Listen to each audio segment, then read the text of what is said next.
Hello everyone. তো সেই বেরিয়েছিলাম পুজোর সময়, আর পুজোর পরে এই ফার্স্ট বেরোলাম, অনেকদিন বাড়ি থেকে বেরোইনি।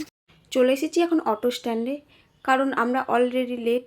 ট্রেন আর আমাদের জন্য দাঁড়িয়ে থাকবে না, আর পরের ট্রেনে যেতে গেলে এখনও প্রায় 1 ঘন্টা, ততক্ষণ আমরা পৌঁছে যাব। সেই জন্য চলে আসলাম অটোতে করে। এই যে এখন শ্রীরামপুর থেকে যাচ্ছি বিষ্ণুপ্রিয়া। এসেছি একটু দরকারি। আর এই যে আর কিছুদিন পরেই রাস, কিছুদিন বলতে সামনের বুধবারেই রাস। এই যে এখন প্রতিমা, মায়ের প্রতিমা। তারপরে চলে এসেছি এখান থেকে নেবো ফোনের গ্লাস। তোমরা যারা প্রতিটা ভিডিও আমার দেখো তারা নিশ্চয়ই জানো যে পুজোর বেশ কিছুদিন আগেই আমি একটা ফোন নিয়েছি। আমি বলতে আমরা দুজনেই নতুন ফোন নিয়েছি, তো ওর ফোনেরই গ্লাস লাগাতে এসেছি। এমন একটা ফোন নিয়েছি যে সব জায়গায় অ্যাভেলেবেল পাওয়া যায় না, নতুন সেট। তো ওর ফোনটা হাত থেকে পড়ে গিয়েছিল, ওরই গ্লাস লাগাতে। আমার ফোন আর ওর ফোন একই, 1 সপ্তাহ আগে পিছু কিনা। আমি 1 সপ্তাহ আগে কিনেছি আর ও 1 সপ্তাহ পরে, পুজোর আগে।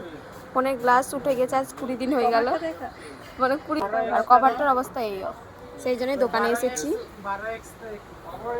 তো এমন ফোন যে কোনো দোকানে গেলেই গ্লাস পাওয়া যায় না, আবার কভারও পাওয়া যায় না। নতুন সেট তাও। দুটো ফোনের জন্য দুটো গ্লাস, আর এখন আমি ওই গ্লাসটা কিনবো। এই যে এটা হচ্ছে আমার ফোন,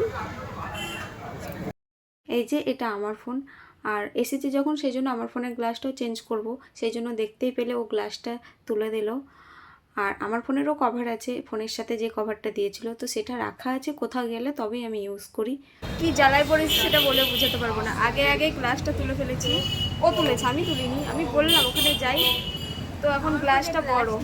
ওর ফোনে আজ 20 দিন ধরে গ্লাস নেই বলে আমারটা কেনার সাথে সাথে ও গ্লাসটা টেনে তুলে ফেললো। আর এখন গ্লাস ম্যাচ করছে না, বড় একটু সাইজে। এখন গ্লাস লাগিয়ে বাড়ি যেতে হবে। পরে আবার 2-3টে দোকান ঘুরে তারপরে ফাইনালি আমাদের ফোনের সেটের গ্লাস পেয়েছি। ফোনের গ্লাস লাগানোর পরে এই যে এখানে দেখছিলাম রিং লাইট। অনেক দিন ধরেই ভাবছিলাম একটা রিং লাইট নেব, তো ওখানে দেখে ভালো পছন্দ হয়ে গেল, সেই জন্য এই রিং লাইটটাই নিয়েছি। কেমন হয়েছে কমেন্ট করে বলো। তারপরে চলে এসেছি ঘাটের ধারে। আর ঘাটের ধারে আসলে মনটাই ভালো হয়ে যায়। নবদ্বীপ এসেছি আর ঘাটের ধারে আসবো না, সেটা কি কখনো হয়? এই যে এখানে একটা আবার হনুমান। নবদ্বীপ এসেছিলাম সেই জন্মাষ্টমীতে, যখন মায়াপুর গিয়েছিলাম তখনই এই ঘাটের ধারে এসেছিলাম। তো আবার অনেক দিন পর আসলাম, ভালোই লাগলো বেশ। এখানে কিছু ভিডিও করেছি, কিছু ছবিও তুলেছি। বিশেষ করে ঘাটের ধারে আসার মেন কারণটা হচ্ছে চা। যেহেতু সন্ধে সন্ধে হয়ে গেছে, আর এখানে চাটা খেতে এত ভালো লাগে যে বলে বোঝানোর মতো না। এখানে আসলে আমরা চাটা খাই। 2 বান্ধবী মিলে এরকম ঢং করে কিছু ছবি আর ভিডিও করে নিলাম। তারপরে নবদ্বীপ থেকে চলে এসেছি সোজা পারুলিয়াতে, স্টাইলোতে। এখানে কিছু দরকারি জিনিস ছিল, তো সেই জিনিসগুলো নিয়ে নিয়েছি।